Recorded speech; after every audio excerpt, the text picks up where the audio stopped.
করি তাহলে তার সমাজের পরিকল্পনা বাস্তবায়িত হবে। আদান দিয়ে বলছে কথা বলার বিশেষ সময় নেই।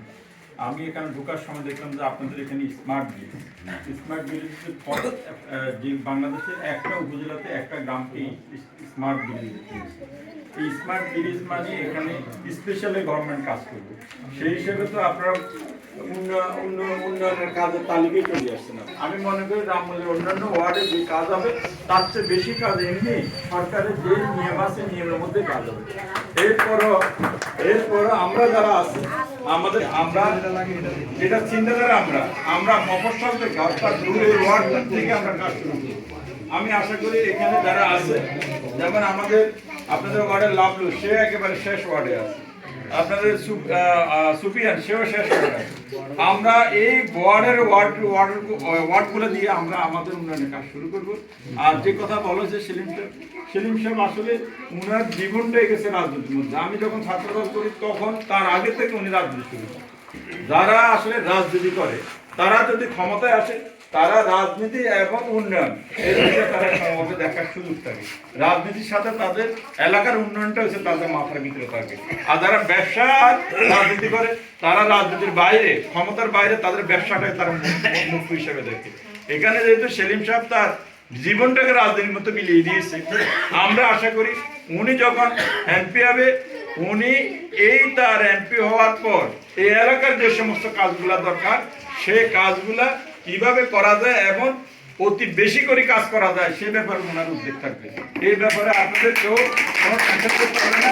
আর আমরা যারা আছি এখানে কিন্তু যে বরাদ্দ করবো, আশা করি এই বরাদ্দগুলা তছরূপ হওয়ার অথবা কেউ আত্মসাৎ করার কোনো সুযোগ থাকবে না। আপনারা দেওয়ার জন্য আমরা একটা ওয়ার্ড কমিটি করব। এই ওয়ার্ড কমিটিতে আমাদের যারা বিএনপি আছে, যুবদল, ছাত্রদল, স্বেচ্ছাসেবক সংগঠন যারা কাজ করতে পারবে, যারা বাড়ি বাড়িতে ভোট চাইতে পারে সেই লোকদেরকে ইনক্লুড করবে। এর সাথে সাথে আমাদের মা বোনেরা আছে, যে সমস্ত মা বোনেরা আমাদের বাড়ি বাড়িতে ভোট চাইতে পারবে সেই সমস্ত মা বোনদেরকে ইনক্লুড করে দিবেন। এবং এটাই 12 তারিখ ভোটের দিন যে আমাদের এজেন্ডা হবে মহিলা বুথে, এই মহিলাদেরকে আমাদেরকে এজেন্ট দিতে হবে, তাদেরকে এজেন্ট দিয়ে আমাদের ভোটের কার্যক্রম করতে হবে। সেই কারণে আপনারা এই কমিটিগুলো করার পর এই কমিটিগুলো দিয়ে আমাদের বাকি ভোটের কার্যক্রম যেগুলো আছে এগুলো শেষ করার চেষ্টা করবেন। আপনারা জানেন এই বিভিন্ন জায়গাতে আমাদের আইডি কার্ড নিতেছে একটা সময়, আইডি কার্ড যেগুলো যারা নিতে না পারে এই ব্যাপারে আপনারা সতর্ক থাকবেন। আইডি কার্ড গুলো আপনার ব্যক্তিগত সম্পদ, এটা কাউকে আপনারা দিবেন না। যে কোনো সময় যে কোনো লোক বিপদে পড়ে যেতে পারে। আজকে দিচ্ছেন সহজ মানে বিপদে পড়লে পর্যন্ত বিপদে পড়ে গেছে।